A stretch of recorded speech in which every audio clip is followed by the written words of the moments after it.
নমস্কার বন্ধুরা, আমি সুস্মিতা মায়ের ছেলে আপনাদের স্বাগত জানাই। আবার চলে এলাম নতুন দিনে নতুন একটা রেসিপি নিয়ে। আজকের রেসিপি হলো লাল কুমড়ো। অসাধারণ একটা নিরামিষ রেসিপি আপনাদের সামনে নিয়ে চলে এসেছি। এখানে দেখুন লাল কুমড়ো নিয়েছি, আর নিয়েছি আলু, আর নিয়েছি ভিজিয়ে রাখা ছোলা, আর এখানে পটলটাও আমি ব্যবহার করেছি। পটলটাও আপনাদের সঙ্গে এই মুহূর্তে শেয়ার করতে পারলাম না। দেখুন এবার গ্যাসটাকে অন করে দিয়ে আমি এখানে কড়াই চাপিয়ে দিলাম, আর বেশ কিছুটা এখানে সর্ষের তেল দিয়েছি। এখানে রেসিপিটা সর্ষের তেলই আমি ব্যবহার করব। আপনারা এখানে সাদা তেলেও করতে পারেন, তাতে টেস্টটা অন্যরকম আসতে পারে। তো দেখুন এখানে আমি তেলের মধ্যে দিয়ে দিলাম নুন আর হলুদ। এবার কেটে রাখা পটলগুলোকেও আমি ভেজে নেব। আর এই পটলগুলো বেশ বড় বড় ছিল বলে আমি একটা পটলকে প্রায় 6 পিস করে নিয়েছি। আপনারা পটলের অনুযায়ী এখানে কেটে নেবেন, তবে এইভাবে কেটে নিলে বেশ ভালো লাগে। পটলগুলো দেখতেও ভালো লাগে আর তাড়াতাড়ি কিন্তু ভাজাও হয়ে যায়। দেখুন সুন্দরভাবে পটলটাকে নাড়াচাড়া করে ঢাকা চাপা দিয়ে দেবো 2 মিনিটের জন্য। তাতে কিন্তু পটলটা অনেকটাই সফট হয়ে যাবে আর বেশ ভাজাও হয়ে যায় খুব তাড়াতাড়ি। দেখুন 2 মিনিট পর আমি ফিরে এলাম। কত সুন্দর লাল লাল হয়ে গেছে, একটু গায়ের কালারটা দেখুন একটু চেঞ্জ হয়ে গেছে, বেশ ভাজা ভাজা হয়ে গেছে। এইভাবেই কিন্তু নাড়াচাড়া করে এবার ভেজে তুলে রেখে দেবো এই পটলটা। আর এই কুমড়োর লাল কুমড়োর রেসিপিটা কিন্তু খুবই ভালো লাগে। লুচি, পরোটা, প্লেন রুটি, যে কোনো রেসিপির সঙ্গে আপনারা বানিয়ে খেতে পারেন। সকালে জলখাবার বা রাতের ডিনারের সঙ্গে পরিবেশন করতে পারেন। এই লাল কুমড়োয় কিন্তু পুষ্টিগুণ ভরপুর। আর এখন কিন্তু বাজারে খুব সস্তায় লাল কুমড়ো পাওয়া যাচ্ছে। সারা বছরই লাল কুমড়ো পাওয়া যায়, তবে এই সময়টায় যেন বেশি পাওয়া যায়। দেখুন পটলটা বেশ ভাজা হয়ে গেছে, এবার তুলে নিলাম। আর ওই তেলেতেই দিয়ে দিলাম ডুমো করে কেটে রাখা আলু। এখানে আলুটা আমি চন্দ্রমুখী আলু ব্যবহার করেছি বলে বেশ বড় বড় সাইজের করেছি। আপনারা যদি অন্য কোনো আলু ব্যবহার করেন তাতে কিন্তু আলু অনুযায়ী সাইজটা ছোট বা বড় করে নিতে পারেন। আলুটাও দেখুন এইভাবেই কিন্তু তেলের মধ্যে বেশ একটু লাল লাল করেই ভেজে নেব, তাতে সুন্দরভাবে আলুটা কিন্তু গলে যাবে। আর আলুটা কিন্তু কুমড়োর আগে গলবে না, ওই জন্য আলুটা একটু আগে থাকতেই কিন্তু ভেজে নিচ্ছি। আর কুমড়ো যেহেতু পাকা একদম কুমড়ো, খুব দিতে না দিতেই দেখবেন 2 থেকে 5 মিনিটের মধ্যেই কিন্তু কুমড়োর রেসিপিটা হয়ে যায়। তার জন্য এখানে দেখুন আলুটাও সুন্দরভাবে ভাজা হয়ে গেছে, এবার তুলে রাখবো। আর এইভাবে একবার বানিয়ে দেখুন, অসম্ভব সুন্দর লাগে, ঝটপট বানানোও হয়ে যায়, টেস্টও হয় কিন্তু অসাধারণ। একটা সাধারণ রান্না কিন্তু খেতে কিন্তু অসাধারণ লাগে। এবার ওই তেলের মধ্যে আরেকটু তেল দিয়ে দিলাম, সর্ষের তেল দিয়ে দিলাম, দিয়ে কিছু ফোড়ন দিয়ে দেবো। ফোড়নের মধ্যে নিয়েছি আমি 2টো শুকনো লঙ্কা, আর দিয়ে দিয়েছি 5 ফোড়ন। ভালো করে ফোড়নটাকে আমি এখানে ভেজে নেব, লাল লাল করে এখানে ভেজে নিতে হবে, যাতে সুন্দর একটা মিষ্টি গন্ধ বার হয়ে আসে লাল যে লঙ্কার। আর এই 5 ফোড়ন ফ্লেভারটা খুবই সুন্দর লাগে। সুন্দরভাবে এখানে ভেজে নিতে হবে ফোড়নটা, তাহলেই কিন্তু এর টেস্টটা যেন দ্বিগুণ বেড়ে যায়। এই ফোড়নটাই কিন্তু যতক্ষণ না সুন্দর গন্ধটা বার হবে ততক্ষণ কিন্তু কুমড়োটা দিলে হবে না।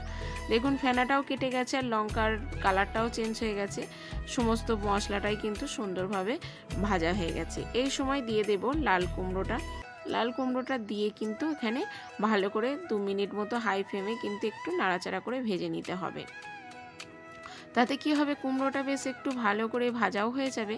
আর লো ফ্লেমে এখানে করলে কিন্তু খুব তাড়াতাড়ি এই কুমড়ো দিয়ে জলটা বার হয়ে যাবে, তাতে খেতে কিন্তু একটা ফ্যাকসা ভাব চলে আসে। এই সময় দিয়ে দেবো ভিজিয়ে রাখা ছোলাটাও। এই ছোলাটা দিয়ে কিন্তু রান্নাটা করলে এর টেস্টটা যেন আরও দ্বিগুণ বেড়ে যায়, ওর জন্য ছোলাটা দেওয়ার চেষ্টা করবেন। সুন্দরভাবে সব কিছু এইভাবে নাড়াচাড়া করে নেব। নাড়াচাড়া করে নিয়ে আমি এখানে ঢাকা চাপা দিয়ে দেবো প্রায় 2 মিনিট মতো। হাই ফ্লেমেই আমি রেখে দিয়েছি। হাই ফ্লেমে দিয়েই কিন্তু কুমড়োটা এখনও ভাজছি। দেখুন দেখলেই বুঝতে পারবেন কুমড়োটা খুব সুন্দরভাবে কিন্তু ভাজা হয়ে যাবে, আর জলটাও কিন্তু এখন বার হবে না। এই সময় দিয়ে দেবো ভিজে রাখা আলু আর পটলটা, দিয়েও আবারও সব কিছু এইভাবে কিন্তু ভাজা ভাজা করে নেব। দিয়ে এবার লো ফ্লেমে কিন্তু আমি ঢাকা চাপা দিয়ে রেখে দেব প্রায় 2 মিনিট মতো, তাহলেই কিন্তু কুমড়ো দিয়ে এক্সট্রা জল বার হয়ে যাবে। আমি কিন্তু এই রেসিপিটাই কোনো এক্সট্রা জল দেবো না, এই কুমড়ো দিয়ে যে জলটা বার হবে সেই অবস্থাতেই কিন্তু কুমড়োটা সুন্দরভাবে সিদ্ধ হয়ে যাবে। এবার কালারের জন্য দিয়ে দিলাম এখানে হলুদ গুঁড়ো, আর টেস্টের জন্য দিয়ে দেব লবণ। এখানে আপনারা কাঁচা লঙ্কাও ব্যবহার করতে পারেন, যে যেরকম ঝাল পছন্দ করেন সেই হিসাবে। তবে এই রেসিপিটা ঝাল মিষ্টি দুই সমান সমান রাখলেই বেশ ভালো লাগে।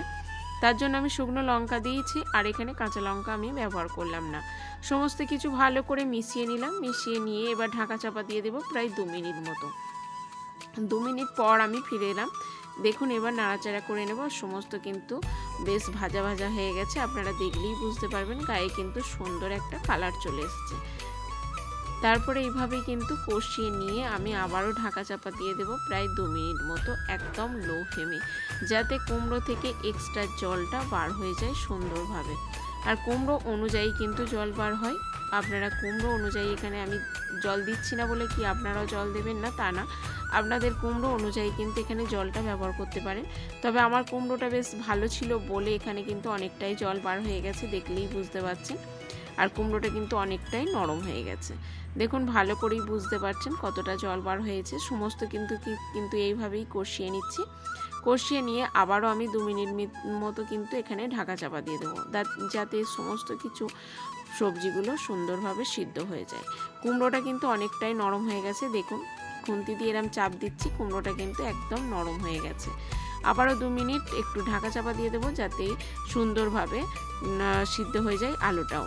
আর এখানে কিন্তু মিষ্টিটাও আমি দিয়ে দিলাম, যাতে ঝাল মিষ্টির ব্যালেন্সটা সুন্দর আসে। তার জন্য এখানে চিনিটা অবশ্যই ব্যবহার করবেন এই কুমড়োর রেসিপিতে, তাহলে কিন্তু সুন্দর একটা খেতে পুরো দারুণ লাগে। কে কিরম বানায় জানি না, তবে এইভাবে একবার বানিয়ে দেখুন, আঙুল চাটতে বাড়তে হবে বাড়ির লোক। আর সমস্ত রেসিপিটাই কিন্তু সুন্দরভাবে সিদ্ধ হয়ে যায়। আর যে কোনো রেসিপির সঙ্গে, রুটি, পরোটা, লুচি, যে কোনো রেসিপির সঙ্গে এই রেসিপিটা কিন্তু অসাধারণ যায়। দেখুন আবারও 2 মিনিট আমি ঢাকা চাপা দিয়ে দিলাম, যাতে খুব সুন্দর সব কিছু সবজিগুলো বেশ মজে যায়। দেখুন সব কিছুই বেশ ভালোভাবেই কিন্তু এখানে সিদ্ধ হয়ে গেছে। আবারও ভালো করে এখানে কষিয়ে নিচ্ছি। আপনারা একটু চেক করে নেবেন এখানে ঝাল মিষ্টিটা কেমন আছে। তা আমার এখানে পারফেক্ট ছিল আমার আঞ্জাতগুলো, সেই অনুযায়ী এখানে কিন্তু সমস্ত মশলাগুলোই ভালো করে কিন্তু কষিয়ে নিচ্ছি। কষিয়ে নেওয়ার পর কিন্তু সম্পূর্ণ রেসিপিটা কিন্তু আমার রেডি হয়ে যাবে। আর গরম গরম লুচির সঙ্গে কিন্তু আমি পরিবেশন করেছিলাম এই রেসিপিটা। তো আজকের রেসিপিটা যদি ভালো লেগে থাকে অবশ্যই লাইক, শেয়ার ও কমেন্ট করতে ভুলবেন না। নতুন বন্ধু হয়ে থাকলে চ্যানেলটাকে সাবস্ক্রাইব করবেন, পাশে থাকা বেল আইকনটিটাকে প্রেস করে রাখবেন। আর সম্পূর্ণ ভিডিওটা দেখার জন্য ধন্যবাদ। ভালো থাকবেন, সুস্থ থাকবেন।